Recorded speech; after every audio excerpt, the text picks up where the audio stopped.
রূপালী ইলিশ, নদীর রানীর অজানা গল্প। দক্ষিণ এশিয়ার বিশাল নদীগুলোতে, যেখানে কাদামাখা পানি বই নিয়ে চলে হাজার বছরের ইতিহাস, সেখানে লুকিয়ে আছে এক ঝলমলে রহস্য।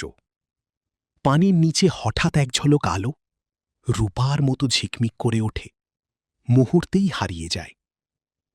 এটাই সেই মাছ, যার স্বাদে মুগ্ধ এক পুরো জাতি, যার জন্য অপেক্ষা করে কোটি মানুষ। এটি হল টেনুয়ালোসা ইলিশা, আমাদের প্রিয় রূপালী ইলিশ। নদীর জন্মভূমি। সবকিছুর শুরু নদীতে, বিশাল পদ্মা নদী, যেখানে মিঠা পানি আর সাগরের ঢেউ একে অপরের সাথে মিশে যায়। এই অনিশ্চিত পরিবেশেই জন্ম নেয় ইলিশ। কিন্তু ইলিশ সাধারণ মাছ নয়, এরা ভ্রমণকারী। মিঠা পানিতে জন্ম নেয়, তারপর চলে যায় গভীর সাগরে, আবার ফিরে আসে নদীতে।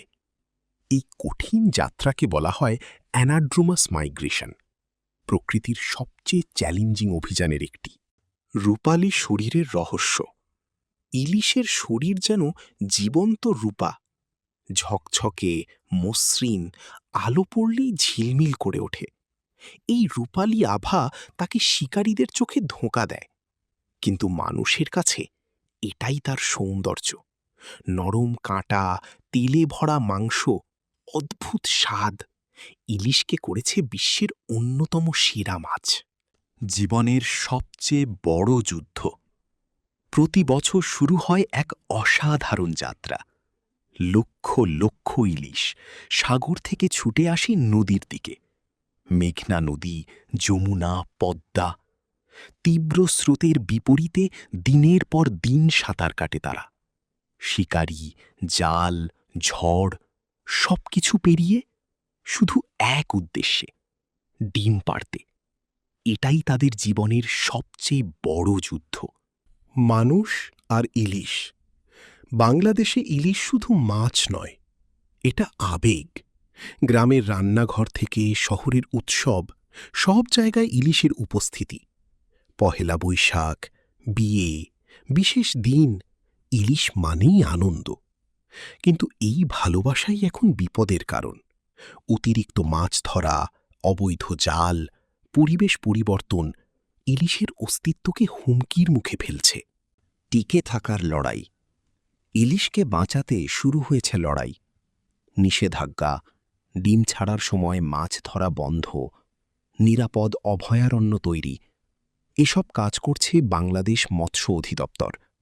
কিন্তু শুধু আইন দিয়ে সব সম্ভব নয়। মানুষের সচেতনতা ছাড়া এই রূপালী স্বপ্ন হারিয়ে যেতে পারে চিরতরে। ভবিষ্যতের আশা। সূর্য ডুবে যায়, নদী শান্ত হয়ে আসে। হঠাৎ আবার দেখা যায় সেই পরিচিত ঝিলিক, রূপালী ইলিশ। এখনো বেঁচে আছে, এখনো লড়ছে, এখনো ফিরছে নদীতে। এটা শুধু একটা মাছ নয়, এটা আমাদের সংস্কৃতি, আমাদের গর্ব, আমাদের ভবিষ্যৎ। প্রতিটি ঝিলমিল রূপালী আলোয় লুকিয়ে আছে এক গল্প, সংগ্রামের গল্প, প্রকৃতির গল্প, মানুষ আর নদীর গল্প। রূপালী ইলিশ শুধু স্বাদের নয়, এটা এক জীবন্ত কিংবদন্তি।